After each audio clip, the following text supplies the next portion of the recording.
Alright, we're back here at Mummert Machine, and we're putting these heads together. Got to get them out the door to go racing. But there's some cool stuff here, so I thought I'd try to take a minute and tell you guys about it, because some of it's kind of educational. So anyway, this particular conversation or video is going to delve into trying to increase the RPM out of your Y-block. And biggest way that you accomplish that is by lightening up your valve train components.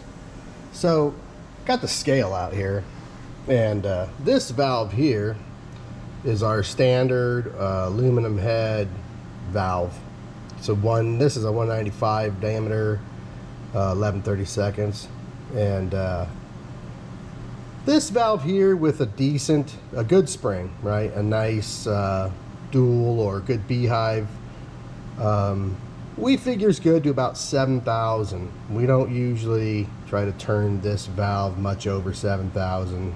6,800 probably better. But to give you an idea, this valve weighs 100 and almost 22 grams.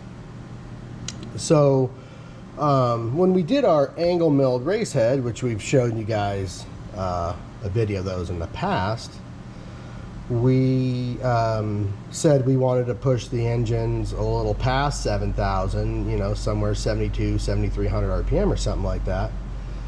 And we had this valve made. It's custom made for us, and it's a hollow stem.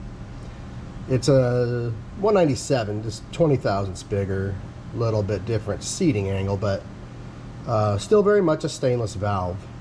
And when we had this made, they were able to get it right around 107 grams, a little under. So we were able to save 15 grams on the valve. And talking to some Spintron guys in the past, the general rule of thumb was that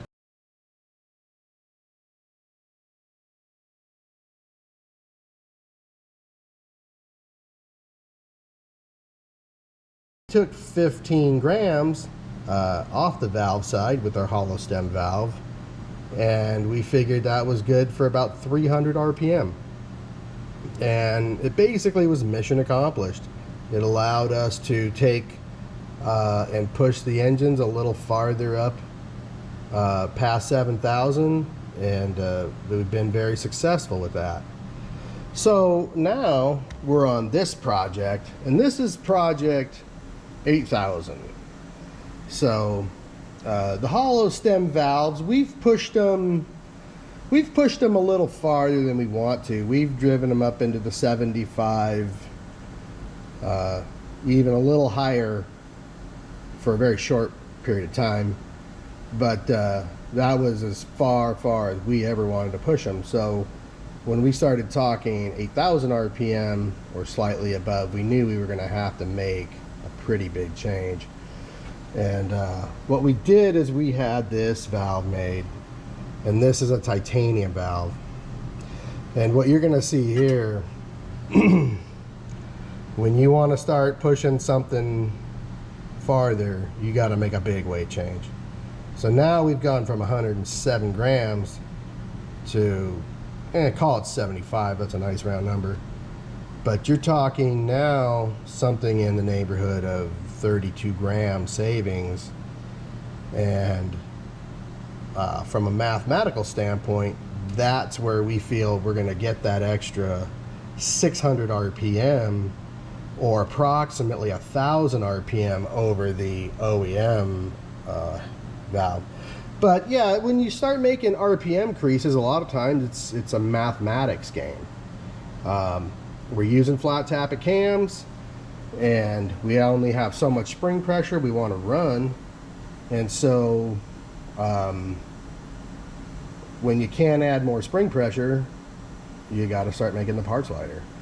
So one of the biggest things though with these titanium valves is that they're not really compatible with a lot of stuff. They're not very happy on regular seats, so we've gone ahead and put the beryllium copper, and you can use nickel bronze, AMCO 45. There's some other materials, But we got the beryllium copper seats put in here, and you know, that's it. So anyway, I just wanted to show you this. This is probably one of our first attempts at pushing the Y block up to 8,000 or a little past it.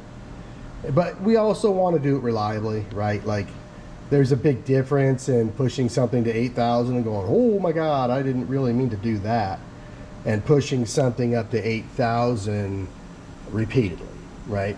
So anyway, I just wanted to show you guys this. This is what we're doing. This is hopefully going to hit the track pretty quick. But hopefully we can get this Y block pushing a little past 8,000 RPM on a pretty regular basis. So for John and Jeff, have a good one. Happy Y blocking. Go to the website. Check out the information on the website. Always pressurize your rocker arms. Y blocks just need pressurized rocker arms. And hit like, subscribe. All right, man. Have a good one.